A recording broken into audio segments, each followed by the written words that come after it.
আসসালামু আলাইকুম ওয়া রাহমাতুল্লাহি ওয়া বারাকাতুহু নাহমাদুহু ওয়া নুসাল্লি আলা রাসূলিহিল কারীম আম্মা বা'দ ফাউযু বিল্লাহি মিনাশ শাইতানির রাজীম বিসমিল্লাহির রহমানির রহিম।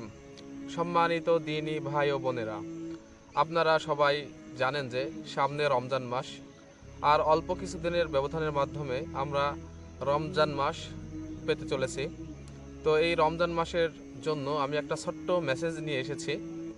মেসেজটি হলো, সামনে আসছে রমজান মাস। এই রমজান মাস শুধু রোজার মাস নয়, এই মাসে বেশি বেশি দান সদকা করা এবং বেশি বেশি ইবাদত করার মাস। এই মাসে মহান রব্বুল আলামিন আমাদের সকল গুনাহ মাফ করে দেবেন।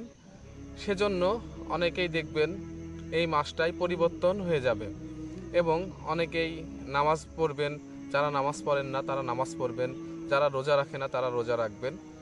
বিশেষ করে যারা অনেক দিন যাবৎ নামাজ রোজার বাইরে ছিল তারা আবার শুরু করবে নামাজ রোজা। এই পরিবর্তন দেখে আমরা কেউ কাউকে টিটকারি বা কটূক্তি করব না।